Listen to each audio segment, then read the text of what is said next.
This is how Swede speaks. Recently, US President Donald Trump took out the Iranian terrorist General Qasem Soleimani. Surely a great day for peace and safety, right? Well, some people cheer and some people do not. In this video, we will address some of the comments. Before we get started, I want to thank all of my financial supporters. I'm in a period of transition and I appreciate your help. Without you, this channel would not be possible. I also want to ask you to check out my website, swedespeaks.com, and to follow me on BitChute. There are links in the box below, and you know, better safe than sorry, so make sure to follow me there. I mean it, it's really important. Also, check out the Swede Travels on YouTube. Thank you very much and good afternoon. As President, my highest and most solemn duty is the defense of our nation and its citizens. Last night, at my direction, the United States military successfully executed a flawless precision strike that killed the #1 terrorist anywhere in the world, Qasem Soleimani. Soleimani was plotting imminent and sinister attacks on American diplomats and military personnel, but we caught him in the act and terminated him. Under my leadership, America's policy is unambiguous to terrorists who harm or intend to harm any American. We will find you, we will eliminate you, we will always protect our diplomats, service members, all Americans, and our allies. As you heard, President Trump decided to take out the Iranian general and terrorist Qasem Soleimani on January 3rd. Soleimani was in Baghdad, Iraq for some reason. A few days earlier, on December 31st, 2019, the US embassy in the same city, Baghdad, was attacked, an attack that ended after US Marines arrived. And how is this related to Qasem Soleimani? From what I understand, Soleimani was the man behind the attack on the US embassy there. Soleimani was also the man behind the 2012 attack on the US government facilities in Benghazi, Libya, an attack in which Ambassador J. Christopher Stevens was killed. Soleimani was also behind the Iranian government's hijacking of a British tanker last summer. And it has also been reported that Soleimani hired the Mexican cartel in an attempt to assassinate a Saudi ambassador on US soil. So Soleimani was obviously a crook. Not everyone is happy with Trump's decision though. Democrat Nancy Pelosi, Speaker of the US House of Representatives, criticized the move and said in a statement that, and I quote, "This document prompts serious and urgent questions about the timing, manner and justification of the administration's decision to engage in hostilities against Iran," unquote. Democratic presidential candidate Pete Buttigieg also questioned the move in a statement on January 5th. Buttigieg said that Soleimani was a bad man, but also cited potential backlash in the Middle East. Some Democrats go further. Bernie Sanders compared Trump taking out Soleimani to Putin assassinating dissidents. Really, Mr. Sanders? Comparing taking out a threat to assassinating dissidents of an authoritarian regime? Really? But that's not all. Democrat Ilhan Omar, member of the US House of Representatives, attacked Trump for taking out Soleimani, suggesting that Trump secretly carried out the strike to provide a distraction from the upcoming Senate impeachment trial. Or, as she wrote on Twitter, and I quote, "So what if Trump wants war, knows this leads to war and needs the distraction? Real question is, will those with congressional authority step in and stop him? I know I will," unquote. The Democrats still haven't learned, have they? They are more or less siding with the Iranian regime against the US president. Does that sound like a winning strategy?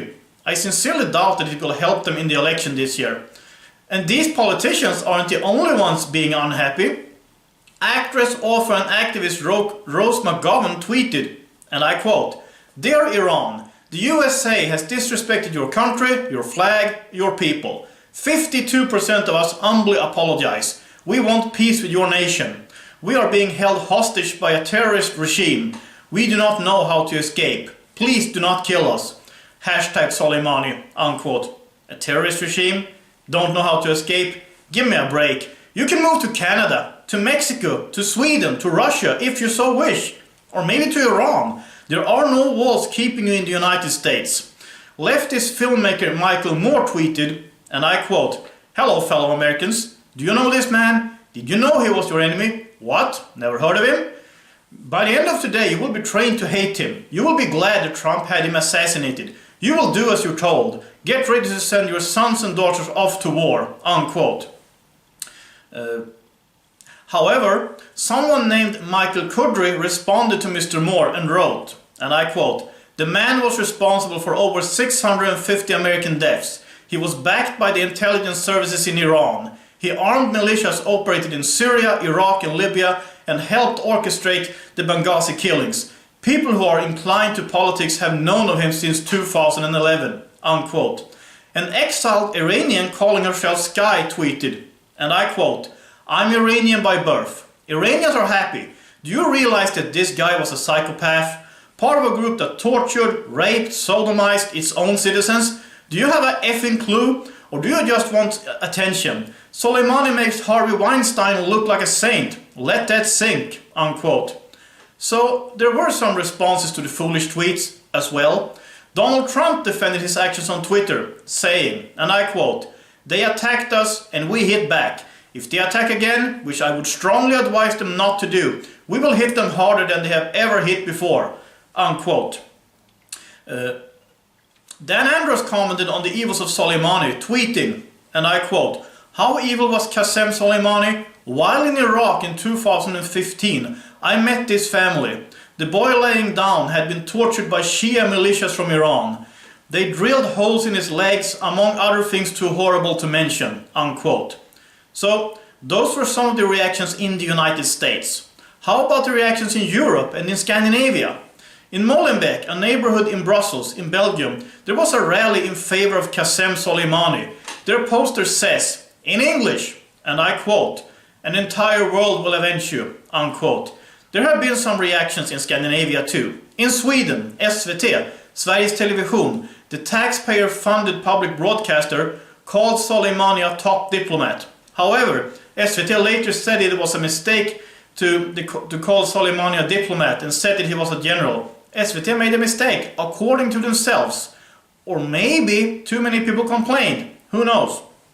However, as Peter Selay tweeted, and I quote, "Now SVT News allows a so-called Iran expert to spread Iranian regime propaganda. Iran is in Iraq to stop a situation like the one in 1980 and due to export possibilities. Iran will avoid direct military confrontation. Soleimani was an important politician. Iran is a goal for the Islamic State," unquote. And I have also been informed that Sveriges Radio, Radio Sweden, which is a taxpayer-funded media outlet, recently called Soleimani a top diplomat. Also in Radio Sweden, Göran Greider, who is a leftist debater and the editor-in-chief of Dala-Demokraten, a Swedish mainstream media outlet, said that Iran and the United States are two rough states.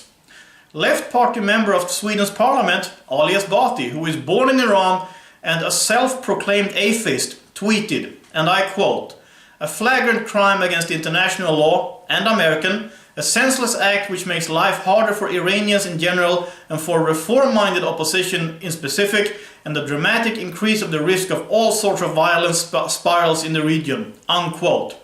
So the leftist Esbati, who would be hanged in Iran for being atheist and communist, proposes bending over backwards to the Iranian regime. Or how am I supposed to interpret what he says?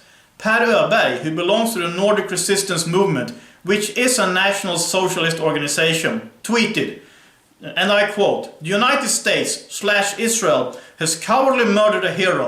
3 days of mourning. Hashtag Soleimani," unquote. So, well, the communists and the Nazis aren't that different, are they? Ann Linde, a social democrat who also is Sweden's Minister of Foreign Affairs, says that one ought to be worried. Well, no surprises here. Bahara Letnes, an Iranian so-called refugee to Norway who is a social media personality and the girlfriend of Progress Party politician Per Sandberg, who in turn is the former Minister of Fisheries in Norway, praised Soleimani on Instagram. Letnes wrote, and I quote, "I understand very well that Trump calls you a terrorist. For the West and the United States, you were a terrorist, but for millions of people in the Middle East, you were a war hero. You destroyed all the American plans for the Middle East. You killed the Islamic State, and to you the security of the Middle East was top priority. Norwegians who defended Norway during World War II were also called terrorists by the Germans. Your enemy will always call you that if you destroy their interest and plans. I now hope that the US military will be thrown out of the Middle East forever. Rest in peace." Unquote. Comparing Soleimani to Norwegians fighting Nazi Germany? How about that? Well, Miss Letnes, if that's your opinion, why do you live in Norway and in the West? Why don't you move back home to Iran? You are clearly not a refugee. And by the way, yes, Iran fought the Islamic State because the Islamic State is Sunni, Iran is Shia. But as you might have understood by now, the Shia Islamic regime of Iran is just as bad as any Sunni regime. So, is there no support for Trump in Europe? Well, there is some. Another Iranian-born member of Sweden's parliament, moderate coalition party politician Hanif Bali tweeted, and I quote, "Soleimani was more than the brain behind Iran's terror export. The loss for Iran is like taking out the heads of CIA, Jesus, Warren Buffett, Department of State, the National Guard, the KKK, and the Secretary General of NATO in one move. Trump collects a bigger scalp than Baghdadi and Bin Laden combined." Unquote. Fredrik Gressvik, who is the US correspondent for the Norwegian mainstream media TV channel TV2 Norway, tweeted, and I quote, "Those of you who believe that President Donald Trump ordered the killing of a nice Iranian should take a breath and study up on Qasem Soleimani." Unquote. In my experience, Fredrik Gressvik is seldom right, so this was a very pleasant surprise. However, I believe that the Swedish Christian Democrat politician Johan Ingerö is right in his tweet, and I quote, "Regarding the latest on the United States and Iran, it is important to remember the preamble.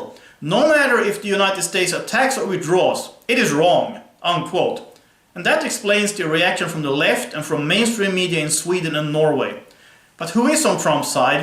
I mean, apart from the ones that I have already mentioned. Boris Johnson, Prime Minister of the United Kingdom. Boris Johnson's cabinet defended Trump's actions, saying that the United States is entitled to defend itself against Iranian aggression. The UK is also deploying the Royal Navy to the Persian Gulf to protect shipping vessels flying the British flag. Thank God that Boris Johnson is now the Prime Minister of the UK, at the same time as Donald Trump is the President of the USA. And last but definitely not least, there were exiled Iranians cheering Soleimani's death. For instance, the ones on this picture in Toronto, Canada. Of course they're cheering. They know that Soleimani was a terrorist and a murderer. So what more is there to say about this? I am happy that Donald Trump decided to take out the terrorist General Qasem Soleimani. The reactions from the left in the United States, although Rose McGowan supposedly is a Republican, supposedly, and from the left and the mainstream media in Scandinavia, does not surprise me. Actually, nothing here surprises me. I hope that Iran will become a free country soon, that the regime will be overturned and that Iranians will be free. And I am happy that there is one terrorist less in the world. You cannot negotiate with people like Soleimani. You need to take them out. Thank you, Mr. President. And that's what I have to say about this. As long as I'm President of the United States, Iran will never be allowed to have a nuclear weapon.